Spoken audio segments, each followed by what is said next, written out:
Jeff Ciuffreda is the longtime president of the Springfield Regional Chamber of Commerce and a veteran spokesperson for the area business community. He sat down with Connecting Point correspondent Carolee McGrath recently to discuss the Chamber's endorsement of the controversial Kinder Morgan Tennessee gas pipeline proposal and his concerns about the energy needs in Springfield and the greater Pioneer Valley. The board, back a few weeks ago, adopted what I think is a comprehensive energy position that really talks about a sustainable and affordable energy, well into the future. So it really, it focused right now, the hot issue, of course, is the pipeline, and mostly the Kinder Morgan pipeline, and there is another Spectra pipeline going through. So that was part of it. The Chamber supported both of those pipelines' development, but along with the development of hydro, wind power, and then we embraced the state's stated goal of so much solar energy as well. So it was rather comprehensive, but right now the real issues, of course, of the pipelines are under debate right now, whether they should be built or not. So you say yes, they should be. The pipeline, the Kinder Morgan one that we're talking about, the proposal is to run through the northwestern part of Massachusetts. So obviously it's not affecting the Springfield Chamber down here in terms of, construction. Folks up there say, look, this is going to go through my property, and are very concerned about it. And we appreciate their concern. There's no doubt that any time you do a major infrastructure, and that's what this is an energy infrastructure project, it would almost be as if when I'm sure when we were building I-91, now we're rebuilding it, but an infrastructure project of that much is certainly not without controversy. It's land, hopefully not takings, but negotiating with landowners and who's next to it.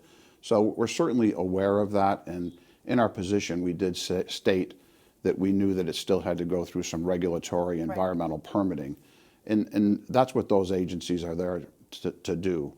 What our driving force was many of our members, a lot of our major manufacturers who are huge energy consumers, are starting to be really disadvantaged by being here in the Northeast on the high cost of energy. So that's going to be a huge issue, because I'm sure some of these jobs. It's jobs. It's our economy.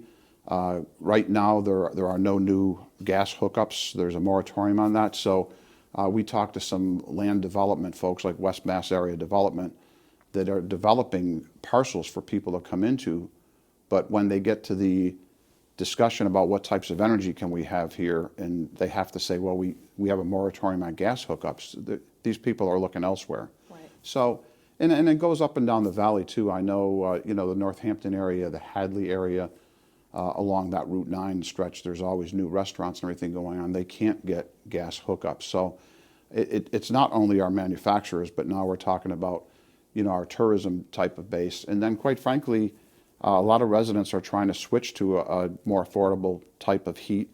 Solar's not for everybody, and they want to switch to gas and they can't do it. So it has huge ramifications, but we don't diminish the fact that this will go through people's backyards or farms, and we expect that the regulatory and environmental groups will try to negotiate that to be less obstructive. Would you say that energy is one of the biggest concerns of business owners? Oh, absolutely. I think if I was sitting here maybe even a year ago, but definitely 2 years ago, we'd be talking about healthcare, the cost of healthcare, energy over these last couple of years, the cost of it, and now unfortunately the supply of it has taken over the number one issue for our members at the Chamber. And are they, I'm sure companies who would want to come here, they would be looking at all of those costs and think, maybe I don't want to, start a company here. It's clear we're never going to be as cheap as other parts of the country.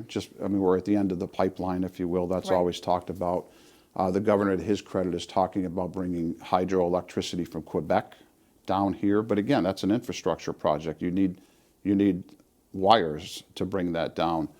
Wind power off the coast, you need that to bring it here. So we're at the end of those pipelines, so it's going to be expensive to get it to us anyway.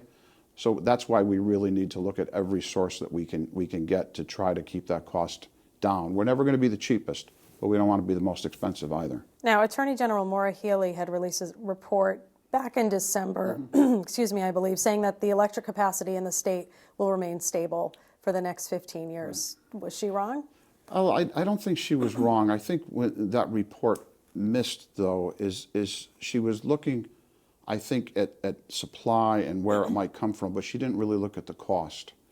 You know, solar is expensive. I mean, the chamber, as I said, we support the goals of the state of Massachusetts to bring more solar in, but the subsidies the state's paying to get that is borne by the ratepayers. So Right.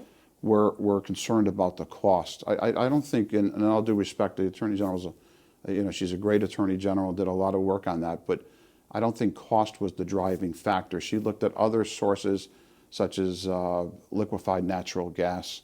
But now you're talking about transporting that in. It's more difficult. You've got storage problems. Again, buildings, especially in the inner city, may not have that footprint to have these storage facilities that we would need. So I don't think she looked at those aspects. You know, but it was a good report, but I don't think that it was looking at the things that the business community is looking at, which is a steady supply and an affordable source. And just on a personal story, what are you hearing from your members about this? Well, I think they're pleased that you know, we took this position. It's not without controversy.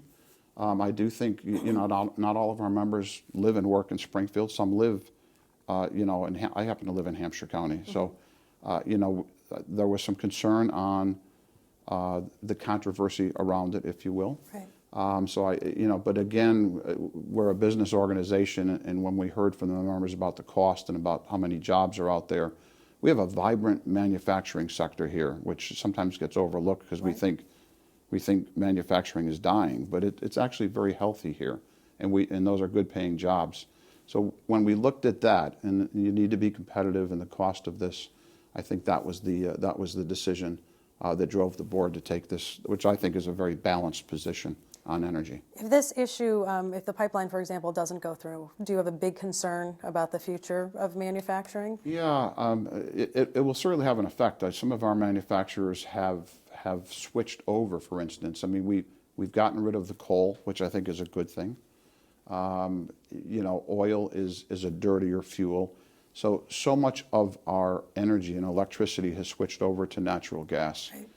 That, you know, solar, in the most optimistic views that I've heard, might supply 2% of what we're going to, you know, of all our energy sources. So while we are encouraged to bring that in, I think natural gas is certainly a bridge as we build solar and wind and hydro well into the future. But right now, I don't think there's any other source of energy that will bring what manufacturing needs, which is a steady and reliable and affordable source of energy. And I think that's natural gas. All right, Jeffrey Ciuffreda, thank you so much for joining us. We appreciate your perspective on this. Thanks, Liz.